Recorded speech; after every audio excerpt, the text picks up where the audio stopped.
샬롬, 오늘도 하나님께서 새로운 하루를 주셨습니다. 하나님께서 주신 새로운 아침, 새날 기쁨이 가득하기를 주님의 이름으로 축복합니다. 오늘 함께 나눌 말씀은 누가복음 15장 11절부터 32절 말씀입니다. 또 이르시되 어떤 사람에게 두 아들이 있는데 그 둘째가 아버지에게 말하되 아버지여 재산 중에서 내게 돌아올 분깃을 내게 주소서 하는지라. 아버지가 그 살림을 각각 나눠주었더니 그 후 며칠이 안 되어 둘째 아들의 재물을 다 모아가지고 먼 나라에 가 거기서 허랑방탕하여 그 재산을 낭비하더니 다 없앤 후 그 나라에 크게 흉년이 들어 그가 비로소 궁핍한지라. 가서 그 나라 백성 중 한 사람에게 붙여 사니 그가 그를 들로 보내어 돼지를 치게 하였는데 그가 돼지 먹은 쥐염 열매로 배를 채우고자 하되 주는 자가 없는지라. 이에 스스로 돌이켜 이르되 내 아버지에게는 양식이 풍족한 품꾼이 얼마나 많은가. 나는 여기서 주려 죽는구나. 내가 일어나 아버지께 가서 이르기를 아버지 내가 하늘과 아버지께 죄를 지었사오니 지금부터는 아버지 아들이라 일컬음을 감당하지 못하겠나이다. 나를 품꾼의 하나로 보소서 하리라 하고 이에 일어나서 아버지께로 돌아가니라. 아직도 거리가 먼데 아버지가 그를 보고 측은히 여겨 달려가 목을 안고 입을 맞추니 아들이 이르되 아버지 내가 하늘과 아버지께 죄를 지었사오니 지금부터는 아버지의 아들이라 일컬음을 감당하지 못하겠나이다 하나 아버지는 종들에게 이르되 제일 좋은 옷을 내어다가 입히고 손에 가락지를 끼우고 발에 신을 신기라. 그리고 살찐 송아지를 끌어다가 잡으라. 우리가 먹고 즐기자. 이 내 아들은 죽었다가 다시 살아났으며 내가 잃었다가 다시 얻었노라 하니 그들이 즐거워하더라. 맏아들은 밭에 있다가 돌아와 집에 가까이 왔을 때에 풍악과 춤추는 소리를 듣고 한 종을 불러 이 무슨 일인가 물은데 대답하되 당신의 동생이 돌아왔음에 당신의 아버지가 건강한 그를 다시 맞아들이게 됨으로 인하여 살찐 송아지를 잡았나이다 하니 그가 노하여 들어가고자 하지 아니하거늘 아버지가 나와서 권한대.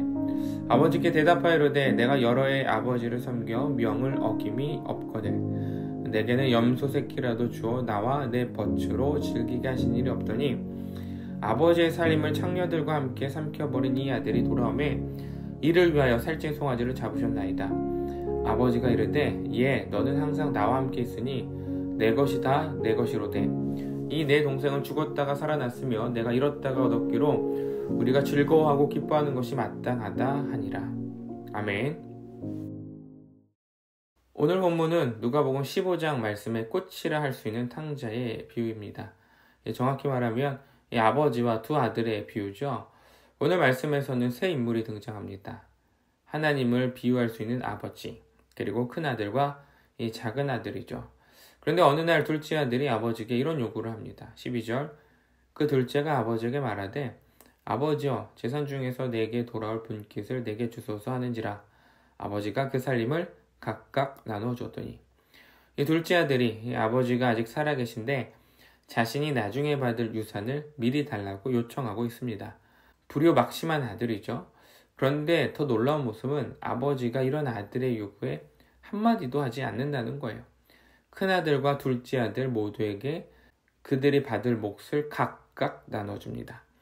만약 제 아들이 이런 요구를 한다면 저는 괘씸해서라도 주고 싶지 않을 것 같아요. 줄 것도 별로 없지만 앞으로 네 인생은 스스로 살아야 돼 호되게 혼낼 것 같습니다. 하나님께서 자신의 백성을 참 많이 사랑하시죠. 그 사랑의 모습이 바로 자유의지를 존중하는 것으로 나타납니다. 이 하나님으로 비유된 이 아버지는 자신의 둘째 아들이 망할 줄 알았을 거예요.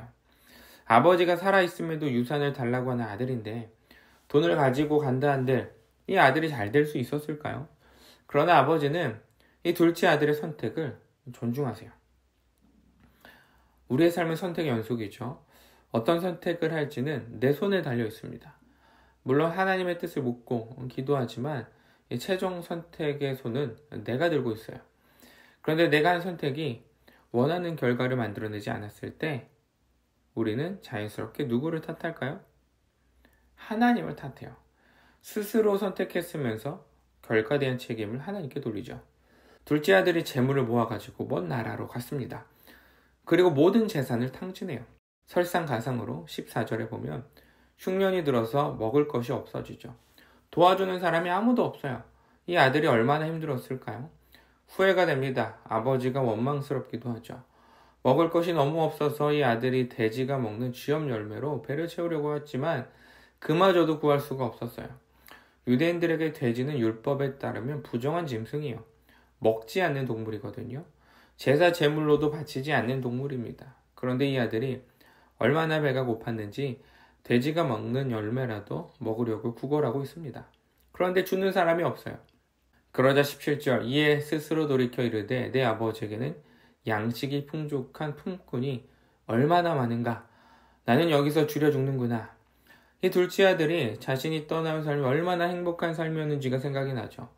아버지 품에 있던 삶이 가장 행복한 삶이었는데 아버지와 함께 있던 품꾼들도 먹을 것이 남아 돌았는데 내가 미련하게 그 삶을 버린 것이구나. 그리고 이 아들은 결심합니다. 아버지께 돌아가야 되겠다. 이것이 바로 회개죠. 회개는 하나님을 떠나 있던 삶에서 하나님의 품으로 다시 돌아가는 것입니다. 세상에서 참된 평안과 안식을 누릴 수 없음을 깨닫고 나의 본향, 하나님이 계신 곳으로 돌아가는 것이죠. 아들이 아버지가 있는 집으로 돌아갑니다. 돌아가면서 무슨 말을 해야 할지, 어떻게 잘못을 구하지 머릿속이 복잡했을 거예요. 그런데 저 멀리서 아들을 발견한 아버지가 버선발로 달려와 껴안고 입을 맞춥니다. 종들에게는 이 제일 좋은 옷으로 빨리 준비하라고 말하죠. 어서 살찐 송아지를 잡으라고 신나서 이야기합니다. 아버지는 아들이 회개하기도 전에 돌아오는 모습만 보고도 기뻐서 잔치를 준비해요. 이게 바로 하나님의 마음입니다. 하나님은요, 세상 끝에서 아버지 품으로 돌아오는 그 발걸음만 보아도 기쁜 거예요. 천국의 성대한 축하 잔치가 열립니다. 집 나갔던 내 아들, 내 딸이 돌아왔다. 잔치를 열자. 하나님 나라에서 가장 큰 축제는요, 잃어버린 자들이 하나님께 돌아오는 날입니다. 빗소금의 가장 큰 축제도 찾는 이들이 교회로 돌아오는 것이죠. 하나님 안에 있었지만 하나님을 떠난 자들이 너무나도 많습니다. 그리고 여전히 세상에서 방황하고 있죠. 자신의 삶을 만족시켜줄 무언가를 찾고 있지만 그것이 무엇인지 발견하지 못한 채 이 세상이라는 바다에서 허우적대면서 살아가요. 우리 또한 마찬가지입니다. 교회 안에서 신앙생활을 하고 있지만 이 육신의 껍데기만 머물고 있는 날도 있어요. 우리 마음과 생각이 다른 곳에 있는 것이죠. 오늘 예수님은 탕자의 비유를 통해서 지금이라도 하나님께 돌아가야 함을 말해주고 있습니다. 하나님이 우리를 기다리고 계시죠. 질책하고 훈계하고 벌주기 위해서 기다리는 것이 아니라 돌아오기만을 기다리고 계세요. 안아주기 위해서 기다리고 계시는 것이죠. 천국 잔치를 매일 준비해 놓고 자신의 자녀가 돌아오기만을 눈이 빠져라 기다리고 있는 것입니다. 하나님을 떠나 있는 분들이 계십니까? 지금 바로 우리가 돌아가야 될 때입니다. 몸은 교회에 머물고 있지만 마음은 다른 곳에 계신 분들이 계십니까? 하나님께서 기다리고 계십니다. 사랑하는 빗소금 성도님들이 세상의 바다가 아니라 하나님의 품 안에서 살아가면서 천국의 풍족함을 누릴 수 있는 복된 자녀가 되기를 주님의 이름으로 축복합니다. 기도하겠습니다. 하나님 감사합니다. 오늘 말씀을 통하여서 하나님께서 가장 기뻐하는 순간은 우리가 하나님께 돌아갔을 때임을 고백합니다. 하나님의 자녀가 하나님의 품으로 돌아오는 그 모든 순간을 하나님께서는 기다리고 계시고 천국잔치를 매 순간 준비하고 계심을 우리가 말씀을 통해서 고백합니다. 하나님, 우리가 세상을 살아가면서 우리의 일상 속에서 하나님을 떠나는 순간들이 있습니다.